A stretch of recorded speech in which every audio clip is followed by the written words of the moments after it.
කඳවුරේ අභිරහස. රෑ 12න් පස්සේ කඳවුරේ කවුරුත් ඉන්නේ නැහැ. මොකද එතන කවුරු හරි ඇවිදින සද්දයක් ඇහෙනවා. ඒත් එක දවසක් යාළුවෝ 4 දෙනෙක් ඒ කතාව බොරු කතාවක් කියලා අවාසනාවන්ත විදියට ඒ කඳවුරට ගියා.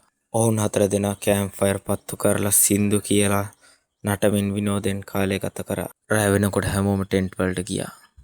රෑ 12යි හරියටම කවුරු හරි ටෙන්ට් එක වටේ ඇවිදිනවා. උඹලා කවුරු හරි එළියේ ඉන්නවද? කිසිම පිළිතුරක් නැහැ. එකපාරට ටෙන්ට් එක පිටින් කෙනෙක් සිනාසෙන ශබ්දයක් ඇසෙනවා. මිතුරන් බය වෙලා ටෝච් එක අරන් එළිය බැලුවා.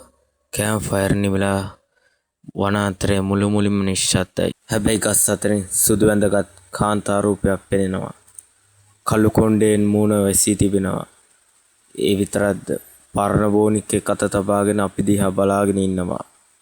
හරිම භයංකර දසුන. මිතුරන් බිය වෙයි කෑ ගහනවා. ඒ රූපය සෙමින් ඔලුව උස්සලා බැලුවා. ඇස් දෙක කළු පාටයි. කටලේ රතුම රතු පාටයි. එකපාරට අපේ අත තිබූ ටෝච් නිමුණා. එකපාරට නැවතත් ලයිට් ආවා.